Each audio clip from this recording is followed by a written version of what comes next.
I'm investing in a studio right now, thousands of dollars, and this is after I've been doing music full-time for years, earning multiple six figures, way into the seven figures now in the span of my career, and I'm just building a studio now. No, and I want to share the reasons and just the mindset behind it and why I'm finally doing it right now for my future. And number one is I decided to pull off the road a couple of years ago, before COVID, thank God. Who knew, right?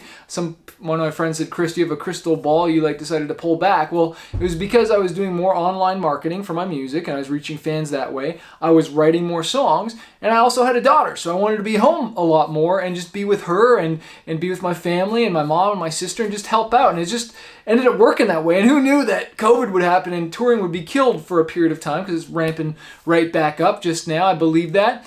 But the mindset I have about investing in a studio is because, number one, I like to wake up super early in the morning, right? Like 6 a.m. I want to, read my word. I want to get into it, start to work, get an idea. And right now with the situation, I would wake up my family. But this is going to be soundproof down here, so I can wake up right away, come downstairs, not bother anyone, and get a good hour's working before even anybody's awake. So that is huge, and I personally believe that my time is worth $1,000 an hour. Okay, that's the type of value tasks that I'm going to be doing. I'm not going to be doing just social media posts or whatever. I'm going to be doing things that only I can do.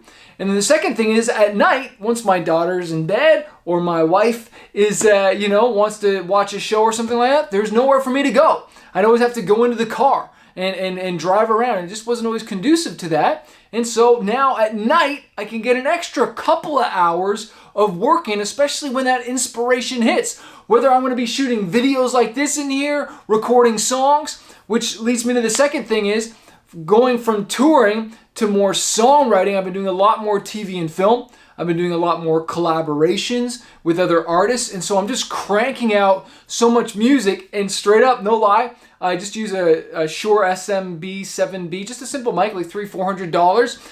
But to get the vocals good, the room that we had upstairs, it was bouncing, it was echoey. And so again, we wanted to come down here because upstairs I would be putting like a sheet over my head when I record the final vocals for a song. And so again, that takes time, it's aggravating and whatnot. And I just wanted to just really say, look, I'm committed to all this. But I want to say this, look, building the studio, that's not making me money. It's what I do in the studio. That means that the vision already has to be up here. I have to be committed up here to keep going, because honestly, I could keep going upstairs and I could be, still crushing it, making money. It's not the studio, it's the person, all right? This is where I like to say, it's not the tools. It's not whether it's Pro Tools or Logic or Cubase or whatever you use to make your music or whatnot. It's not the tool, it's who's using it.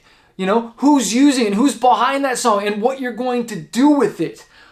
Someone might even have a bigger idea to utilize the studio in an even more powerful way than I could, but it's what's that dream, what's that vision you have for your life and for your music that's big, that's massive. I was just writing down upstairs, because I'm reading this book right now called 1 Minute Millionaire. It's really inspiring me to work with more people, and I always wished I worked with more people earlier on, okay? But I guess I had fear, maybe I had a bit of an ego, maybe just insecurity, and I didn't reach out to people as much as I should have. And some of the relationships I have are like some of the biggest music stars, rock stars in the world, but yet for whatever reason I didn't collaborate as much. I kept on looking at people as maybe competitors, or I don't know what it is, but now I see them as collaborators. Now I see it as a way to grow my fan base and to help them and show them different things and work with other people, mastermind with other people. And so I just wrote a big list of my A-list artists, producers, friends, people that I want to work with in the music industry.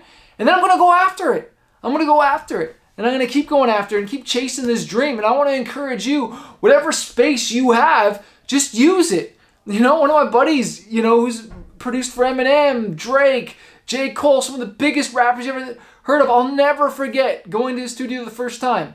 And he had a desk, like a white desk, and just a couple of Rocket monitors and some cheap PC laptop with Fruity Loops. And he was playing me some of the sickest beats, okay? And one of the beats I really wanted, he's like, oh, Drake wants that one. And I was just like, dang, dude, It's crazy, right? But he just started like in the basement. And so never despise small beginnings, because it's the small steps that lead to big changes, okay? And small hinges swing big doors. It could be that one relationship that you build. And again, you don't use people, you work with people. You don't use people to get money. You use money and talent to love people and go make a difference. Money is definitely important, and I'm still obviously trying to make as much as I can so I can make it as much impact, but it gets to the time where it's not about the money as much as it is just making cool music and changing lives and just getting out there with your dream. I want to remind you that a fighter isn't someone who never fails. A fighter is someone who never quits.